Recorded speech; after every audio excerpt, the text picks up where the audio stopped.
In America these days, idols are everywhere.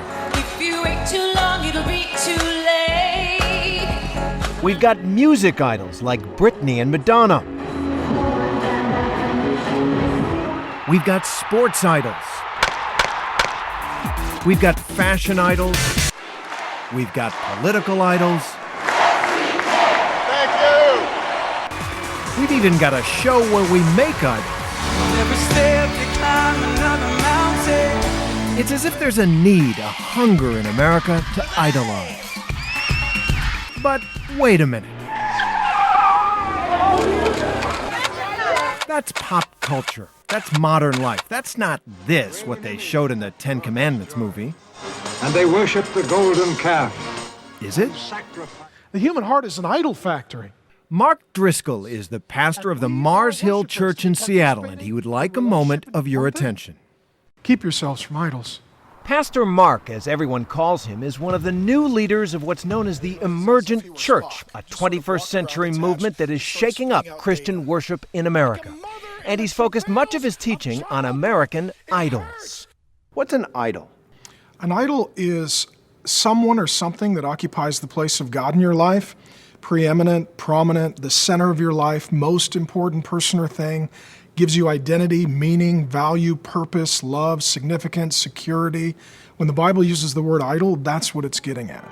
In Driscoll's theology, every person has a deep inner need to worship something. That's just how people are made, he says. Merciful love. And so if you worship alcohol, you become an alcoholic. If you worship food, you become a glutton. If you worship pleasure, you become a sex addict. If you worship a partner, you become codependent.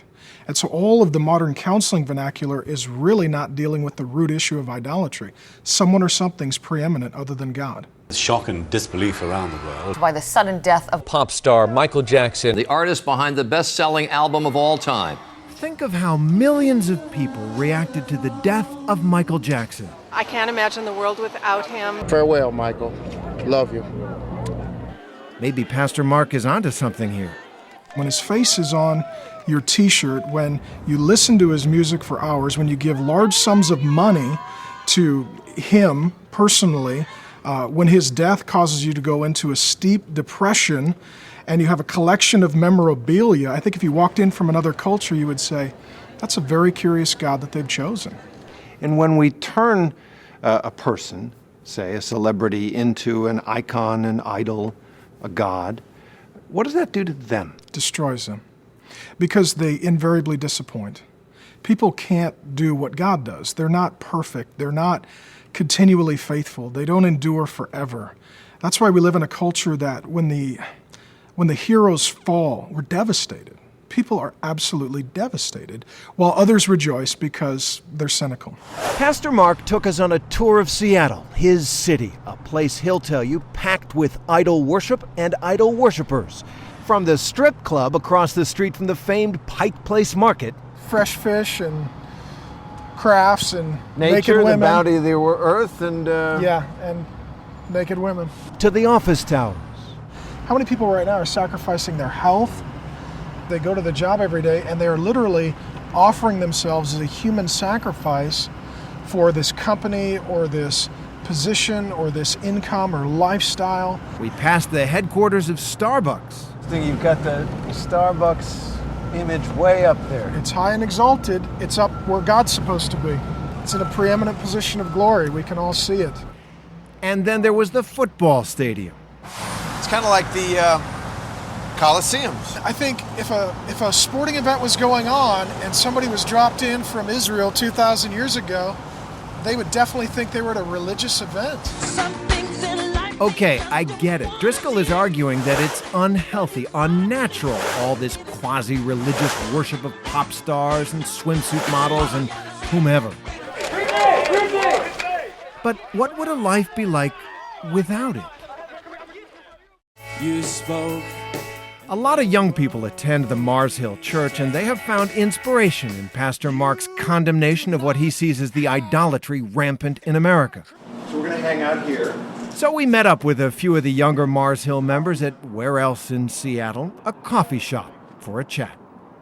I think for me, my idol was academic academic success. Like so many young people in America, they've all faced the ferocious pressures of the culture, pressure to succeed, to worship what everyone else does. Body image is a huge thing. I go down to work out at our gym, mirrors all the way around, and it's basically a temple. If you don't look however, whatever the way is that the culture is saying at that time, then you don't have as much worth. And it's just a lie. Is it hard to resist? Is it hard to hang on to what you believe in a culture which is telling you something so different? I would say part of why we believe so strongly in these idols and the worship of these idols is we have all experienced the dissatisfaction. We've all been there. I mean, we are fallen people. We all mess up. We're not perfect. And so the lesson may be, if there is something in human nature that's always seeking greatness, that longs to worship, be careful what you choose. So in the end, the commandment that to many people might look like it doesn't have a lot of relevance to us. Maybe the most relevant commandment of all.